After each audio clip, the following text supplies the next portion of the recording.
Hello everybody, I hope you're having a wonderful day, and today I would like to share a little unpackaging with you guys. This is not a knife, but it belongs on a very special knife that I recently just got. The unpackaging knife is going to be the Bridgeport Knives Model 395 version 2. This thing is absolutely amazing. And in here we have something from Divo Knives. Wow, who would have guessed? All you gotta do is just go to my channel and see which knife I recently got. This is for the buzz, and I got some very exciting black knurled scales. I completely forgot that they made regular titanium, or excuse me, raw titanium knurled scales, but missed out. And Kevin from Lefty EDC put a post up on Instagram sharing that he had a handful of black ones left over, and I was like, you know what, this knife, I freaking love it. It is everything I hoped it to be. There is nothing wrong with it. Like it is essentially perfect. And I know I forgot to mention in the unboxing, because I was just completely taken by the knife overall, that the manufacturer, the OEM, is actually Bestech. I've only handled maybe like one or two other knives that are made from Bestech. I haven't handled anything that's like an in-house design, but yeah, it's good shit, real good shit for sure. And it's wonderful.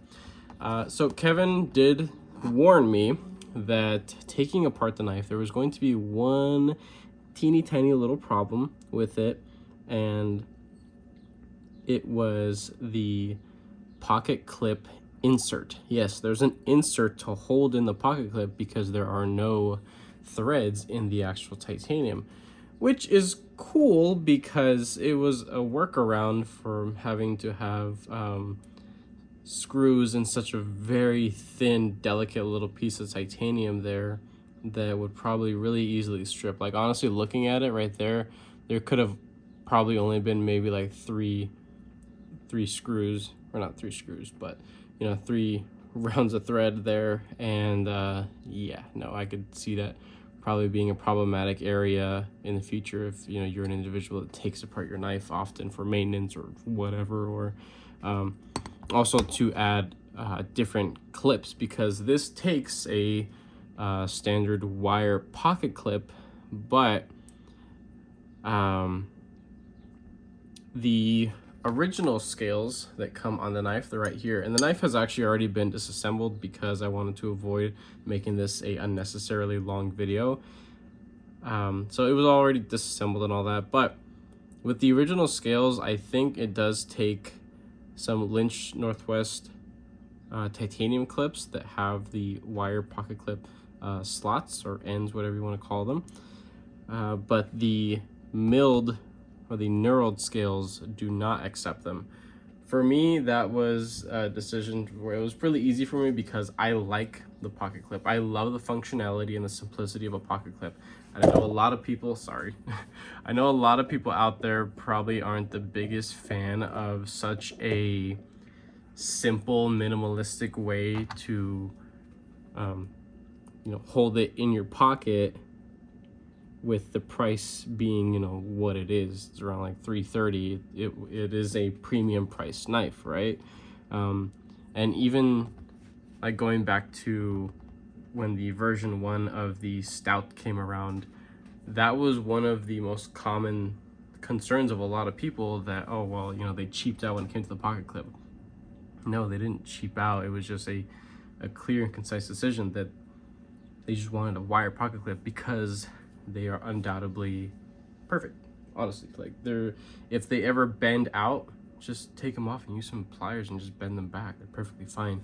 You know, you don't have to deal with like a pocket clip getting all scuffied up and everything. And plus, you get extras. I actually have the extras pouch right here, and within that pouch, you get a set of a whole lot of stuff. I know I didn't. Let's put these off to the side. I should have went into this when I did my unboxing, but again. So this is the original backspacer, because of course I did buy this Beautiful, beautiful piece of, what was it? It was zircutai. Probably not coming out too well, but let's see if we get some of that. Yeah, it's a beautiful piece. It really is, and it stands out against the dark knife for sure. So within the little extras bag, you get a lock bar over travel stop insert. So that is the lock bar face right there. And if we, where is the original one? Here it is. You could see the difference. So the knife has actually worn away the coating there, and it has just gotten smoother and smoother and smoother. It is insanely smooth now. It's not drop shutty yet, but it's getting there. Because I did get the reverse tux version, the knife needs a little bit of time to break through that coating. As you can see there, that silver circle in there, that's where, and also from the detent track, those are the bearings wearing themselves in past the coating, and the knife just gets better and better with age. So, which I don't mind, but if you have a black version, or you know, one with black hardware and things like that, don't worry, eventually it'll become extremely drop shutty. Even the same thing with this knife, the 395 from Bridgeport. It's not super drop shutty like the version 1, but I know that it'll eventually get there, and it is still extremely smooth. So in the little goodie bag, what you get some stainless steel washers that the bearings ride on, which is a wonderful little addition. It's just awesome. These are the pocket clip screws for lefty and right carry, some body screws, and then even included are the 2 screws that hold in the actual lock bar. They are right there. They're not flat, they're not flush, they protrude just a hair, but they don't get in the way. They don't bother at all, which is cool, right? So that's all the goodies that you get inside this. Plus, of course, an extra pocket clip. So if this thing really ever gets like trashed, like completely trashed, where you've just scuffed up the life out of it, and you want to, you know, have it looking nice and fresh and black again, you know, you have that there. And of course, a blank pivot, so, which is captured on one side. And let's just swipe these off into the bag. But we're gonna go ahead and start assembling or reassembling the knife with the knurled scales. It should be pretty easy, pretty straightforward. This knife was super easy to take apart, no problems. The little problematic piece that Kevin was telling me about is this right here, and it corresponds with this milled out space. It was in there just like that. When I took apart the knife and I tapped it, I kid you not, it just fell out. Let's see if I can get that out again. Okay, it's not coming out. let me see if I can pluck it out with just get a little T6 bit and just kind of poke it out. Shouldn't be too bad. It's coming out.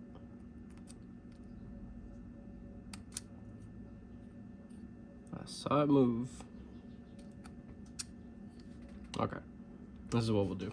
We'll do that little trick because now it's actually a little snug in there. So we will take the pocket clip screw, screw it to the inside. All right, just a couple passes, and then we should be able to just pluck it out. There, just like that. Very high quality pieces. I mean, this is all tie. I'm pretty sure even this little piece is titanium. I have a little magnet here. Yep, all tie hardware. We'll insert, the liner is tie, the lock bar insert, it is steel, of course. All right, enough messing around. Let's get this shit together. So here we have the knife, scales.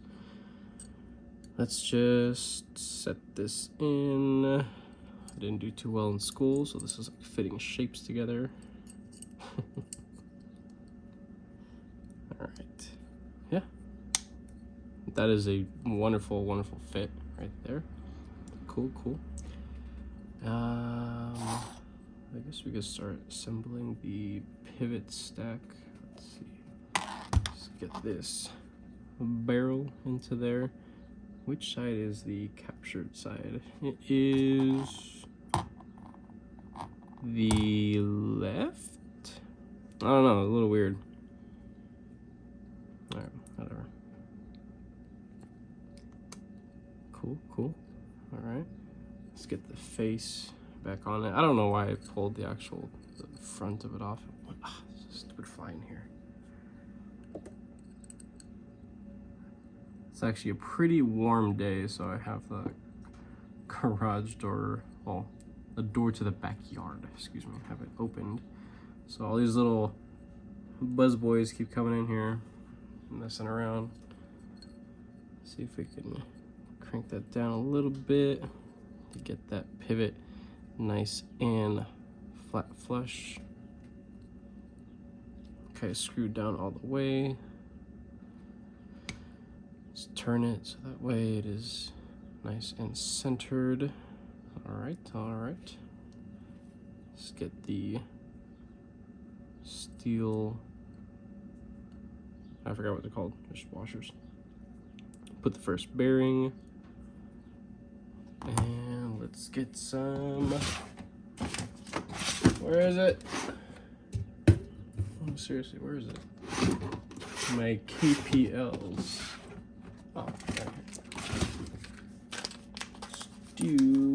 Just do some original, nothing crazy. Just put a little dab in there. One there, one there, one on the actual pivot. Cool, that's it.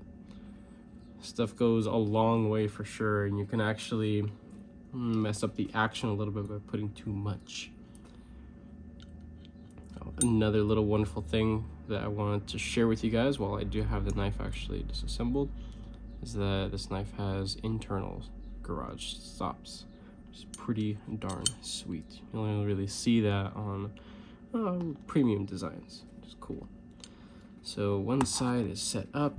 You can go and put just a little drop right there, and there is plenty. If anything, that might feel too much. Let's put the bearing. Drop there.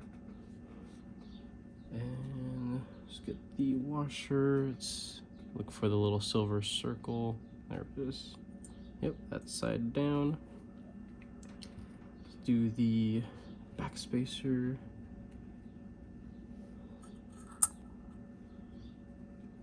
Little lanyard post right here. Just press that in there. And it's not even like a super firm press, it just kind of falls in there. But it's not loose and rattly like how it is on Chris Reeves' Sebenza, which the wonderful individual that gave me the advice of adding just a drop of some Loctite onto it, that helped. It immediately, the rattle went away, so thank you so much if you're actually watching this video. All right, let's get that on there. Should hear a nice little snap. All right, is ready for the front side scale. Hopefully I didn't miss anything. I won't have to take it apart again. Oh yeah. Nice, pivot sits nice and flush. Let's start screwing this bad boy together. Start with the pivot screw. Couple little back turns to catch. There it is.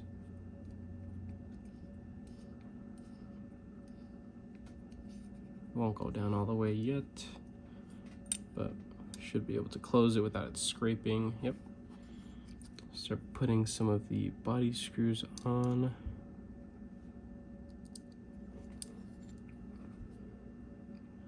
I really like this Weeha stubby bit, but I really gotta get one that, you know, spins in hand and that isn't so weighty, because yeah, this thing has a, for what it is for, it has a little bit of weight to it that kind of makes things a little awkward sometimes. So I kind of have to like support it with my other fingers, and if it slips, then it scratches the knife, and then I cry myself to sleep.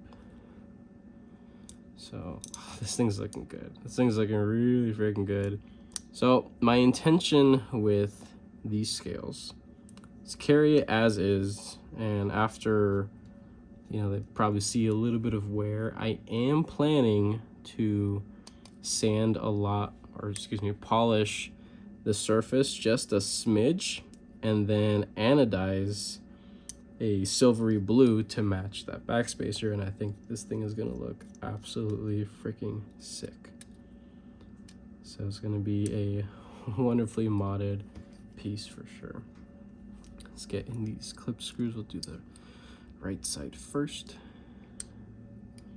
Yeah, this thing was no problem to actually swap the scales. So I think I got lucky because, again, Kevin did say that popping out the pocket clip insert could be a little bit of a problematic area, but for me at least, it wasn't too bad at all. Just popped out. Is it catching? No, it's not. Come on. Why don't I feel it? It's there, I can see it. Set that there.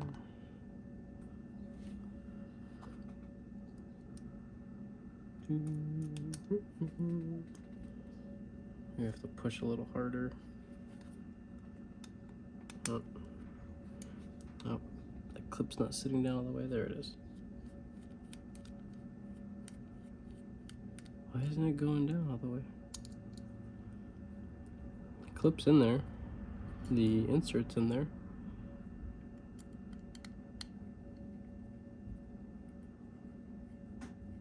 Is one side longer than the other? I don't know. Maybe they are. Maybe it's this side, possibly. I don't know. We'll try it.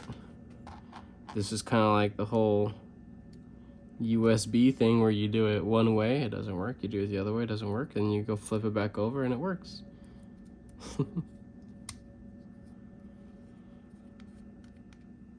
Okay, what is going on?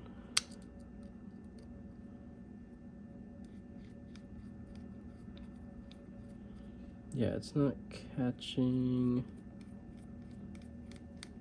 It's not catching at all. It's weird. Let me try doing it without the clip in there to see if like it is actually,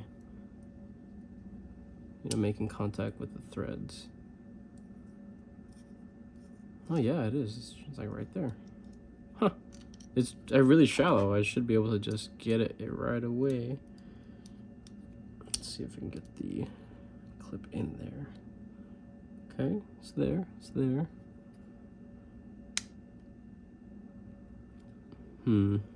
Oh yeah, the wire pocket clip has to be pressed down. Oh, there it is. Nice and tight there, for sure. There it goes. Wow, that is a snug fit for that clip. The thing's not going anywhere. Nowhere. All right. Let's do the other side. And then we'll tighten up all the remaining body screws, tune the pivot a little bit, get it just right. Nice and snug. A little bit of movement side to side. Crank this down a little bit.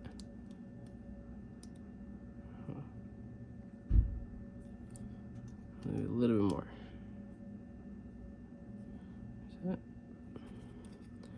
It's so tight, it almost feels like it's like it was being crossfired or something, but no, it's not. It's good. A little, you know, there's still a little bit of side to side, but it's really nothing crazy. Okay, body screws. And dude, this is just so amazing. It's all T8. Who would have ever thought? Wow, who would have ever thought that, you know, that's a good idea? I don't know. These guys are revolutionary knife designers for sure. Just, you know, doing things that nobody's ever thought of before, right? I mean, come on, it's possible. It's clearly possible, but you know, nowadays we still have so many OEM companies that are like, yeah, let's put T6 everywhere. And this does technically have 2 screws of T6. They're for the actual lock bar insert. All right, gotta loosen that up a little bit.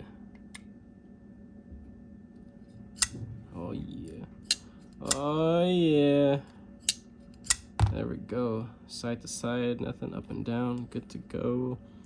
Just zero play in every dimension. That is just absolutely freaking wonderful. And the texturing on this is just, it's so good. Yeah, this thing's freaking sweet.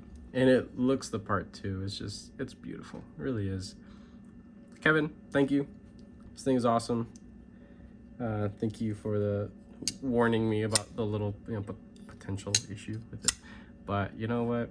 I think I got a pretty good unit for sure. This thing came together pretty well. Lockup is perfect. No stick, no nothing.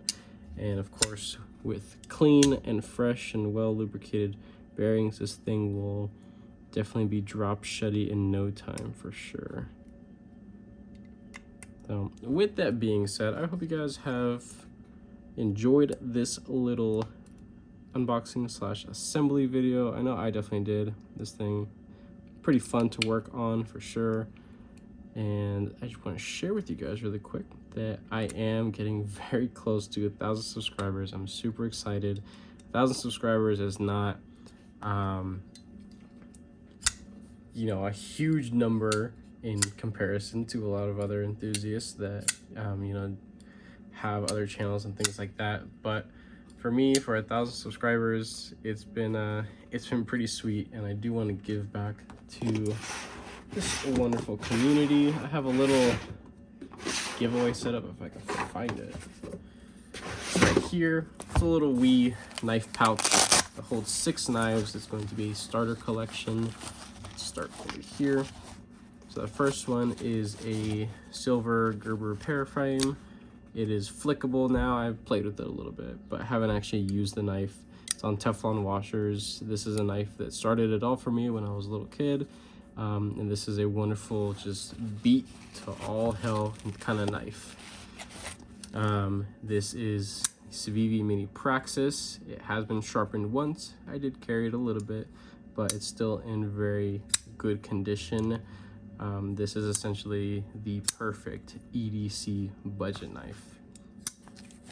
And then last but most definitely not least, we have a fully customized CJRB RIA. This is the S35 VN blade with marbled carbon fiber scales, and this knife has been completely modified with titanium clip, bronzed, titanium thumb stud, bronze, and then all the steel components on here have been heat anodized to color match.